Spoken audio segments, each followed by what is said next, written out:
Bonjour tout le monde, ici Mike Joseph de Revit Architecture 101 sur la petite communauté sur Facebook. Euh, depuis les deux dernières vidéos, on a commencé à vous présenter les vidéos sur Revit Architecture 2010. Mon ami Michel Aubert, il a commencé déjà à vous présenter l'interface. Là, tout à l'heure, on a fait les toits, on va dire, les toitures non conventionnelles. Sur cette même bâtisse-là, mais qu'est-ce que je vais faire? C'est que je vais montrer un peu les éléments d'un mur. C'est sûr et certain que je vais faire ça très rapidement. Il y a quand même beaucoup de matière juste sur cette partie-là, mais au moins, on va le survoler. Donc, première chose, c'est que je vais sélectionner mes murs. Ici, qu'est-ce que j'ai fait? J'ai juste mis tout simplement mon curseur par-dessus, au-dessus de mon mur, puis sans cliquer dessus, j'appuie sur Tab une fois et j'ai la possibilité de toutes les sélectionner en même temps. Donc, là, je les ai tous. Euh, Qu'est-ce qu'on va faire? On va aller voir les propriétés. Donc, en haut, vous avez Element Properties. Puis, à partir de là, on va pouvoir aller modifier le mur. Présentement, c'est un mur générique. Comme vous avez vu tout à l'heure, il n'y avait pas de détails vraiment. Je vais aller l'éditer. C'est la façon comment aller créer un nouveau mur. Donc, je vais faire Edit Type. Je vais le dupliquer. Puis, je vais lui donner un nouveau nom. On va l'appeler vinyle. Faire un mur de vinyle. Puis ici, j'ai tous les paramètres de ce mur-là. Donc, structure que je vais aller éditer. Puis si vous remarquez, on met sur le côté ici à gauche, on voit un preview en plan du mur. Si vous ne l'avez pas vu, juste en dessous, vous avez un petit bouton preview, vous pouvez aller cliquer dessus pour aller voir à quoi ça ressemble exactement. Présentement, on met voici les détails de mon mur, l'épaisseur de mon mur est écrit ici, le nom, la hauteur, parce que ici j'ai une version coupe que je peux voir.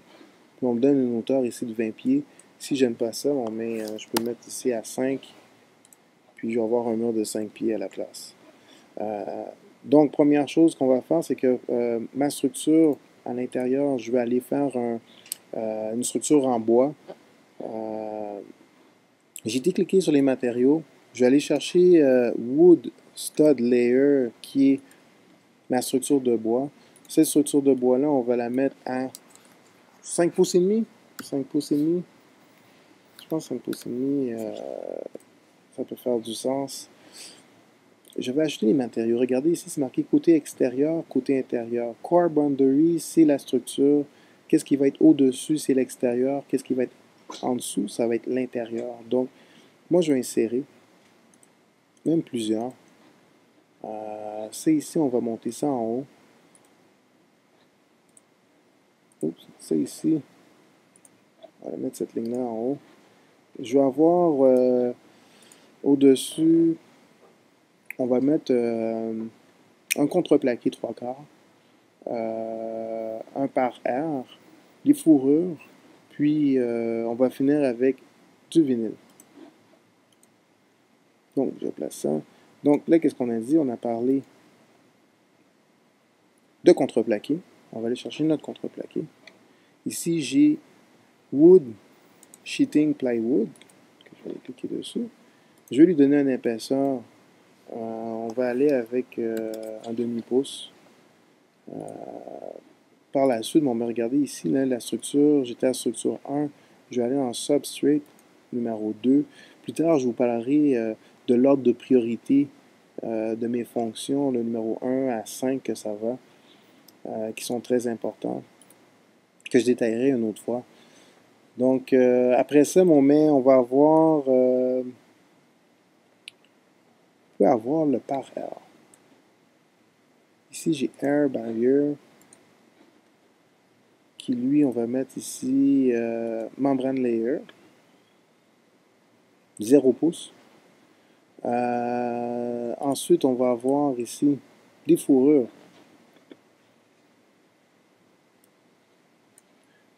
Alors ici, j'ai Wood Furring. OK. Ces fourrures-là, on va donner un petit 3/4 de pouce. Et finalement, juste ici en passant, je vais aller mettre un finish numéro 4 ici. Priorité 4. Le prochain, on va mettre un priorité 5 comme fini.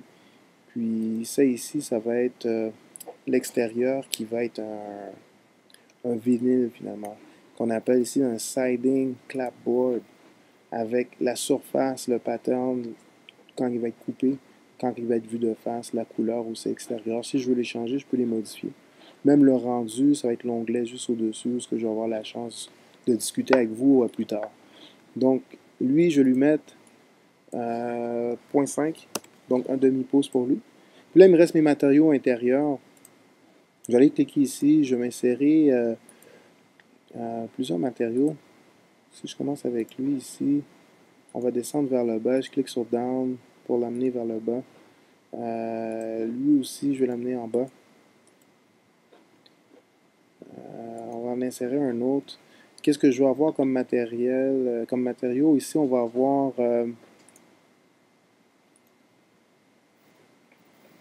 fourrure. Ben, je vais commencer avant fourrure, en membrane. On va se mettre un pare-vapeur. Pare-vapeur. Après ça, on va mettre fourrure et ensuite gyps. Par vapeur, ici, j'ai Vapor Moisture Barrier. On va prendre le Retarder. Donc, un par vapeur avec 0 pouce. Ensuite, on a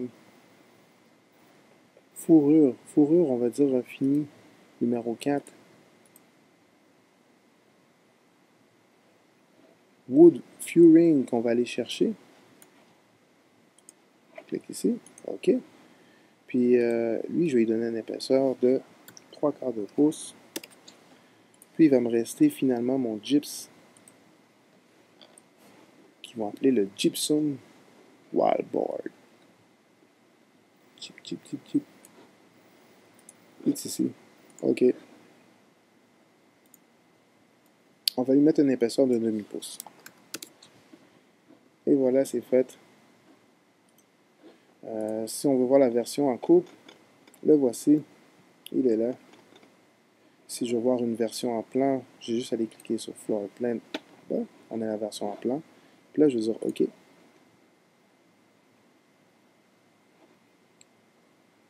Oups, j'ai oublié quelque chose. Mon gypsum ici, première chose, fini, numéro 2, c'est 5. Puis, c'est beau. OK.